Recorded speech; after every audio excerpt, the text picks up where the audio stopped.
Keo here with some more thoughts about trumpet. What else?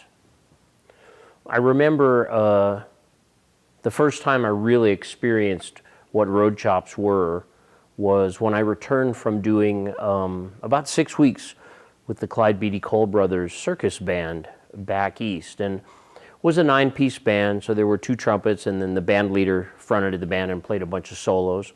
And it was a lot of fun. For those of you who've done circuses, you know they're a lot of fun, but it's on your face a lot. If I recall correctly, the first act was about an hour and a half, maybe an hour and 40 minutes long, and then you'd get a 10 or 15-minute intermission break, and then the second act was just under an hour. So it was a lot of playing.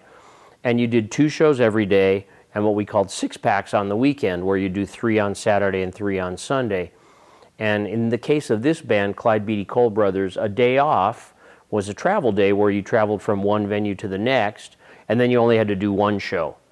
And I did that for about 6 weeks, and it was a great band, and I was playing second trumpet. The first trumpet player was Brian Slick Anderson, was a great player, sounded terrific. And the second book's called the utility book. You don't play as high as much as the first book, but you don't get much rest either. It's on your face, most of the time.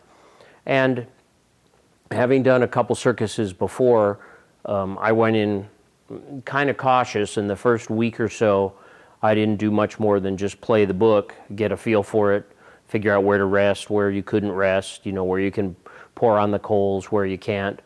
And I got to the point, where after a couple weeks where, man, I could play the crap out of that book. It was a ton of fun, and you weren't, because it was a small band, 9-piece, and everyone was friends, you could kind of take liberties and take some things up an octave if you felt like it, or not if you didn't feel like it, because everyone was there in it together, and you're just having a good time, making great music, because the rest of the time was like boot camp, living in a trailer and dealing with mud lots and all the things there are. So by the end of that 6 weeks, man, my chops were on fire.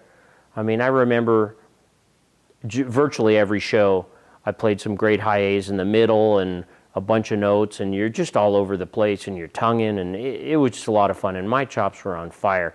And I figured when I came back to Los Angeles, I'd be unstoppable for the kind of gigs that I was playing. So I got back to LA and went to a rehearsal band or something that I normally had done before, and man, I could barely play it at all.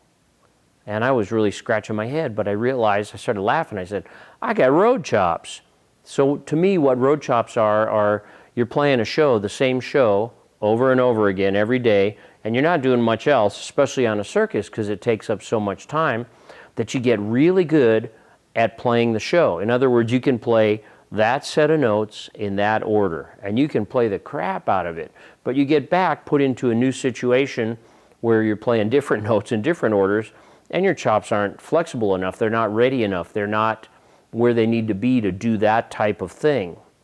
And so I was thinking about this recently, because here I am sitting at home like all of you, and I'm trying to be as productive as possible, and I'm putting in a lot more time on the trumpet than I have for years. And I realized that you could get what I would call home chops. If you get into a routine and end up playing the same routine or the same kind of things over and over again each day, where you do your warming up, or as Pacho likes to call it, organizing your sound, which I like that concept better. And then you go into your range routine, and then you go into your articulation routine, and then maybe you play some etudes, and you kind of do the same order every day. You could really get into, what I would call home chops, where you're really good at playing everything in that order, or those types of things in those types of orders, and when this is all over, you go to do a gig and things don't go as you expected.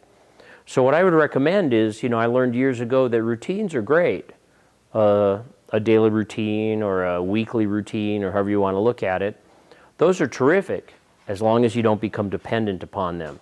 Because, for example, what if you've got a routine where you do some sort of a warm-up or something right when you get to the gig? Well, what happens if on the way to the gig you get a flat tire? You get there, you don't have time to go through that routine.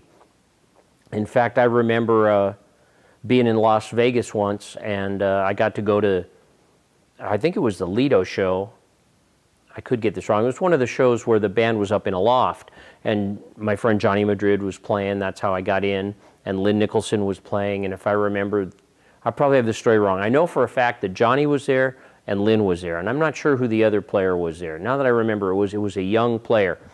And we got there, and the guy was playing a bunch of scales and this and that, and Johnny looked at me and he says, that guy not going to last in Vegas, because he says, we call that doing a cha-cha before the dance contest.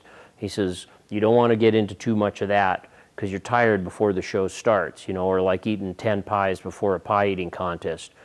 So routines are great as long as you don't rely upon them.